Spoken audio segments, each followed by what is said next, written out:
எனக்கு வந்து 75-76 கேஜிஸ்ல ஸ்டக் ஆனப்போ இந்த டெக்னிக் வந்து என்ன 67 கேஜிஸ் வரைக்கும் கொண்டு போச்சு.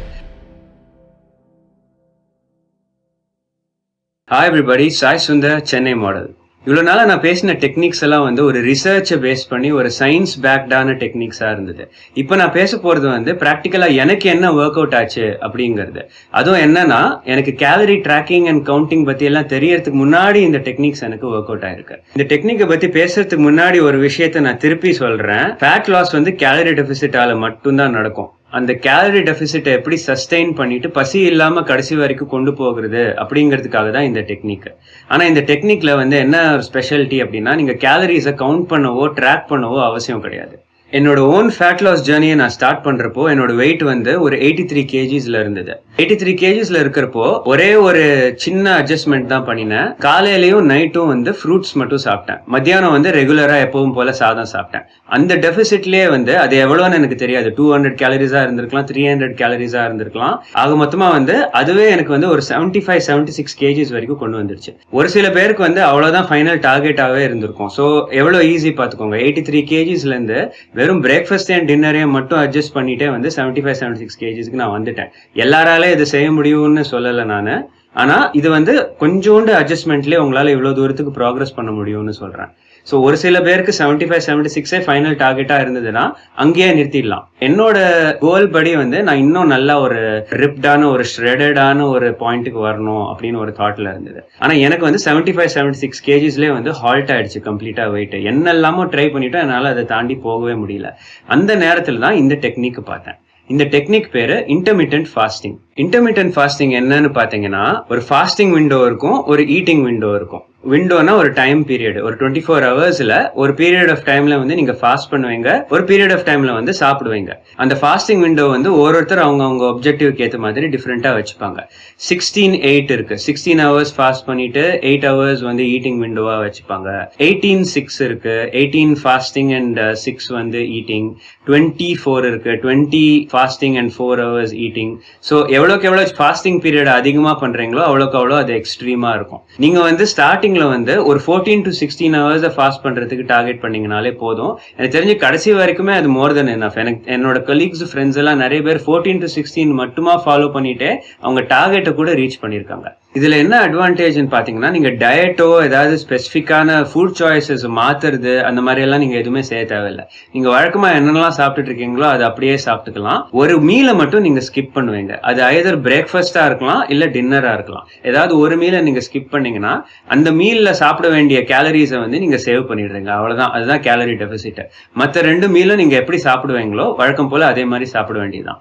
இதுல ஒரு மிஸ்டேக் நிறைய பேர் என்ன செய்வாங்க அப்படின்னா, அந்த ஒரு மீலை ஸ்கிப் பண்றோமே அதனால மற்ற 2 மீல்லையுமே நல்லா சாப்பிடலாம் சொல்லிட்டு எக்ஸ்ட்ராவா சாப்பிட்டுருவாங்க. ஸோ அதனால டெபிசிட் வராம போயிடும். அதனால இன்டர்மிட்டன்ட் ஃபாஸ்டிங் ஒர்க் ஆகாம போயிடும். ஸோ நீங்க என்ன பண்ணணும்னா, அந்த ஒரு மீலை ஸ்கிப் பண்றீங்கன்னா மற்ற 2 மீல்ல நீங்க எவ்வளவு சாப்பிடுவீங்களோ ரெகுலரா அதே அமௌண்ட் தான் சாப்பிடணும்.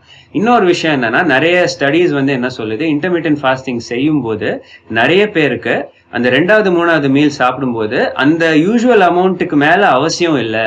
அவங்க ஃபாஸ்ட் பண்ணிருக்காங்கிறதுனால மிச்ச 2 மீல் சாப்பிடும்போது அவங்களுக்கு இன்னும் நிறைய சாப்பிடணும்னு தோணல அப்படின்னு ஸ்டடீஸ் எல்லாம் சொல்லுது. இது எனக்கும் ஃபீல் ஆச்சு.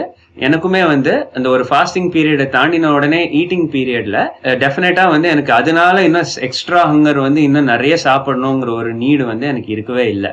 அதனாலவே எனக்கு இது நிறைய ஹெல்ப் ஆச்சு. எந்த ஒரு டெக்னிக்கே ஃபாலோ பண்ண ஆரம்பிக்கும் போது ஸ்டார்டிங்ல கொஞ்சம் கஷ்டமா தான் இருக்கும். ஸோ என்னால வந்து பிரேக்ஃபாஸ்ட் சாப்பிடாம இருக்க முடியல, பயங்கரமா பசி எடுக்குது அப்படிங்கிற மாதிரி ஃபீலிங்லாம் நிறைய பேருக்கு வரும். அந்த ஒரு பீரியடை தாண்டினதுக்கு அப்புறம் இமீடியட்டா வந்து பாடி வந்து டிஃப்ரெண்டா பிஹேவ் பண்ண ஆரம்பிச்சிடும். உங்களுக்கு வந்து ரூட்டீன் ஒன்று செட் ஆகணும். உங்க பாடியில அந்த ரூட்டீன் செட் ஆகுற வரைக்கும் உங்க பாடி வந்து ரெசிஸ்ட் பண்ணிட்டே இருக்கும். அது வந்து ஒரு ரூட்டீனா ஆயிடுச்சுன்னா உங்க பாடிக்கு ஆட்டோமேட்டிக்கா அது பழகிடும். ஸோ நீங்க பிரேக்ஃபாஸ்டையோ டின்னரையோ ரெகுலரா வந்து ஒரு 1 வீக், ஒரு 3 to 4 டேஸ்ல கூட நிறைய பேருக்கு குவிக்கா ஒர்க் ஆயிருக்கு.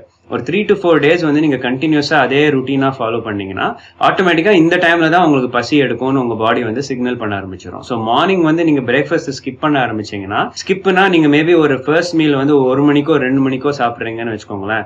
ஒரு 2-3 நாளைக்கு அப்படி செஞ்சீங்கனாலே ஆட்டோமேட்டிக்கா உங்களுக்கு மார்னிங் வந்து ஹங்கர் வந்து கம்மியாயிட்டே போகும். பிரேக்ஃபாஸ்ட் அப்படிங்கிற நேமே எப்படி வந்ததுன்னா, நீங்க உங்க ஃபாஸ்ட்டை வந்து பிரேக் பண்றீங்க. நீங்க தூங்கிட்டு இருக்கும்போது ஒரு 8-9 மணி நேரம் வந்து ஃபாஸ்ட் பண்ணியிருக்கீங்க. தூங்குற நேரத்துல நீங்க சாப்பிட மாட்டீங்க. ஸோ அது ஒரு ஃபாஸ்டா கணக்காகுது. நீங்க அதை பிரேக் பண்றதுக்கு சாப்பிடுற சாப்பாடு தான் வந்து பிரேக்ஃபாஸ்ட்.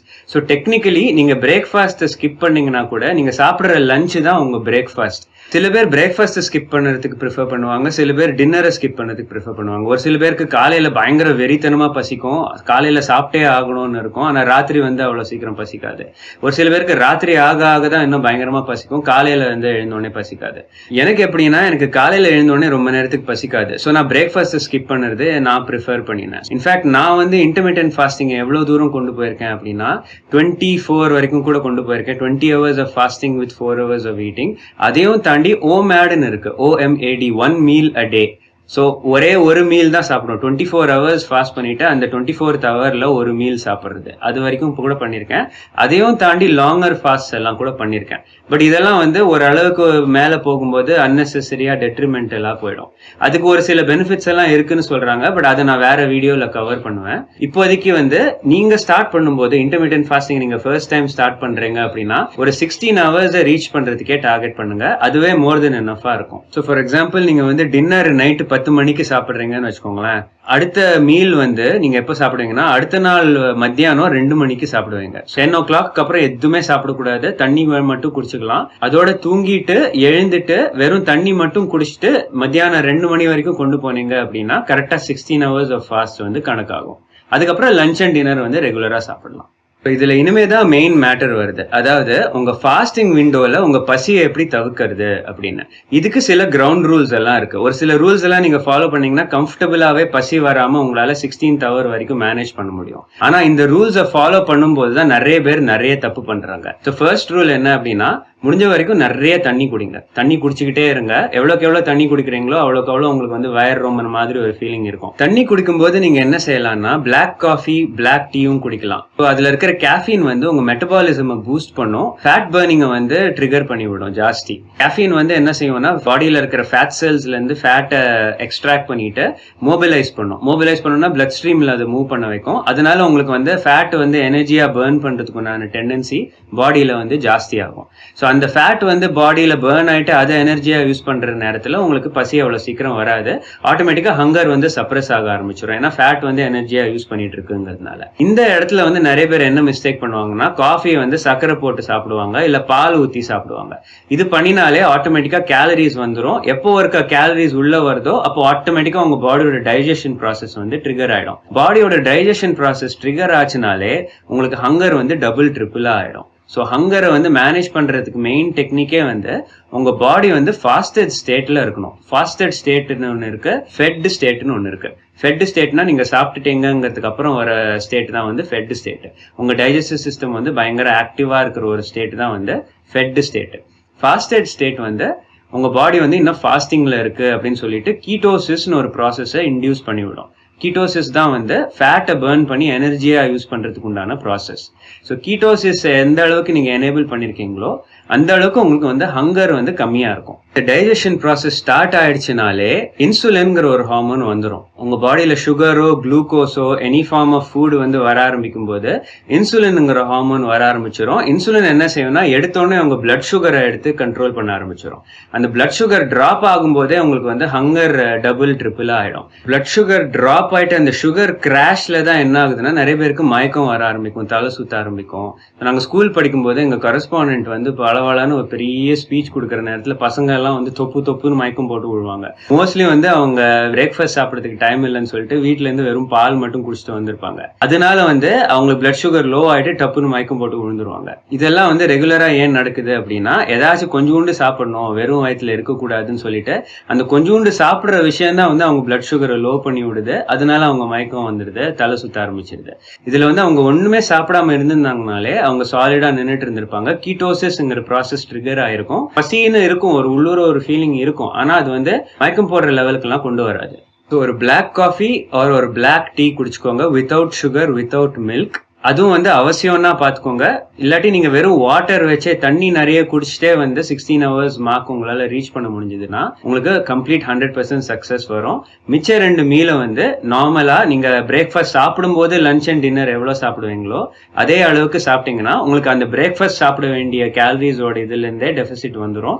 நீங்க தனியா டயட்னு ஒண்ணு பண்ண வேண்டியிருக்காது. நீங்க வழக்கம் போல என்ன சாப்பிடுறீங்களோ அதை சாப்பிட்டீங்கனாலே உங்களுக்கு அந்த டெபிசிட் வந்துடும். பட் இதுல வந்து புரோட்டீனுங்கிற ஃபேக்டர் கண்டிப்பா இருக்காது. பிகாஸ் புரோட்டீனை சாப்பிட்றதுக்கு நீங்க கான்சியஸா அந்த 0.7 grams or 1 gram per pound reach பண்ணுறதுக்கு நீங்க கான்சியஸா எஃபர்ட் போட்டு புரோட்டீன் இன்க்ரீஸ் பண்ணிக்கணும். ஸோ மற்ற ரூல்ஸ் எல்லாம் வந்து எக்ஸாக்ட்லி த சேம். இதை வந்து கேலரி டெபிசிட்டை நீங்க மெயின்டைன் பண்றதுக்காக மட்டும் ஒரு டெக்னிக்கா யூஸ் பண்ணிக்கலாம். ஸோ நீங்க வந்து வேற ஃபுட் சாய்ஸஸ்க்கு போற டெக்னிக்கையும் இன்டர்மீடியன்ட் ஃபாஸ்டிங்கையும் கூட நீங்க கம்பைன் பண்ணீங்கன்னா உங்களுக்கு இன்னும் ஃபாஸ்டர் அண்ட் பெட்டர் ரிசல்ட்ஸ் வரும். ஆனா நீங்க இன்டர்மீடியன்ட் ஃபாஸ்டிங் மட்டுமாவே வந்து பண்ணி கூட நீங்க வேற எந்த ஃபுட்டையுமே மாத்தாம கேலரி கவுண்ட் பண்ணாம ட்ராக் பண்ணாம உங்களால ஃபேட்டை லூஸ் பண்ண முடியும். அதுதான் இந்த டெக்னிக்கோட ஸ்பெஷாலிட்டி. என்னோட ஃப்ரெண்ட்ஸ் அண்ட் கொலீக்ஸ் கிட்டத்தட்ட 7-8 பேர் 30s 40s அண்ட் 50ஸ்ல இருக்கிறவங்க எல்லாருக்குமே வந்து இந்த டெக்னிக்கை கரெக்டா ஃபாலோ பண்ணின உடனே நிறைய ஒர்க் அவுட் ஆயிட்டு அவங்க கடைசி வரைக்கும் அவங்களோட கோல் வரைக்கும் ரீச் ஆயிட்டாங்க. எனக்கு வந்து 75-76 கேஜிஸ்ல ஸ்டக் ஆனப்போ இந்த டெக்னிக் வந்து என்ன 67 கேஜிஸ் வரைக்கும் கொண்டு போச்சு. 67 கேஜிஸ்ல வந்து நான் ஃபேட் லாஸ் மட்டும் ஃபோக்கஸ் பண்ணிட்டு ஒர்க் அவுட் மசில் பில்டிங்ல எல்லாம் ரொம்ப ஃபோக்கஸ் பண்ணாம இருந்ததுனால மசில் டெஃபினிஷன்லாம் ரொம்ப வரல. ஆனா 67 கேஜிஸ்ல இருந்தேன். அதையும் தாண்டி வந்து எனக்கு ரிப்டா வரணும், 6 பேக் வரைக்கும் வரணுங்கும் போது தான் கேலரி ட்ராக்கிங் எல்லாம் வந்து பண்ண வேண்டி இருந்தது. ஒரு பாயிண்ட் வரைக்கும் நீங்க இன்டர்மீடியன்ட் ஃபாஸ்டிங் வச்சு வரலாம். ஆனா அதுக்கு மேல நீங்க வந்து 6 பேக் எல்லாம் வச்சுக்கணும்னா டெஃபினட்டா கேலரி ட்ராக்கிங் எல்லாம் பண்ணி தான் ஆகணும். உங்க அப்ஜெக்டிவ் என்னவா இருந்தாலும் இன்டர்மீடியன்ட் ஃபாஸ்டிங் டெஃபினட்டா உங்க ஜேர்னில ப்ராக்ரஸ் பண்ணுறதுக்கு நிறைய ஹெல்ப் பண்ணும். ஆனா இதை பண்ணி தான் ஆகணும்னு அவசியம் இல்லை. நீங்க சாதாரண கேலரி ரெஸ்ட்ரிக்ஷன்லேயே இதே அவுட்கம் கொண்டு வரலாம். உங்களுக்கு வந்து ஹங்கர் ப்ராப்ளம்ஸ் இருக்கு, கேலரிஸை ரெஸ்ட்ரிக்ட் பண்ணிட்டு நிறைய மீல்ஸ் சாப்பிடும்போது திருப்பி பசிச்சுட்டே இருக்கு, அதை தாண்டி உங்களால ஓவர் கம் பண்ணி வர முடியல அப்படின்னா மட்டும் நீங்க இன்டர்மீடியன்ட் ஃபாஸ்டிங்கை ட்ரை பண்ணலாம். ஸோ இன்டர்மீடியன்ட் ஃபாஸ்டிங் பத்தி பேசுறதுக்கு இன்னும் நிறைய விஷயம் இருக்கு. உங்களுக்கு இன்ட்ரெஸ்ட் இருக்குன்னா கமெண்ட் செக்ஷன்ல போடுங்க. நான் இதை பத்தி இன்னும் நிறைய வீடியோஸ் பண்றேன். உங்களுக்கு இந்த வீடியோ பிடிச்சிருக்குன்னா தயவுசெய்து லைக் பட்டன் அடிங்க. ஒரு சயின்டிபிக் பேக்ரவுண்டோட இருக்கிற ஃபிட்னஸ் இன்ஃபர்மேஷன் உங்களுக்கு பிடிச்சிருக்குன்னா subscribe to my channel and until the next video, this is Sai Sundar signing off. இந்த வீடியோ இவ்வளவு தூரம் பார்த்ததுக்கு ரொம்ப தேங்க்ஸ். இது உங்களுக்கு பிடிச்சிருந்துச்சுன்னா லைக் பட்டன் அடிங்க. உங்களுக்கு ஏதாவது கொஸ்டின்ஸ் இருந்ததுனாலோ நான் எதை பற்றி பேசலான்னு ஏதாவது சஜஷன்ஸ் இருந்ததுனாலோ கீழே கமெண்ட் செக்ஷனில் போடுங்க. தேங்க்யூ.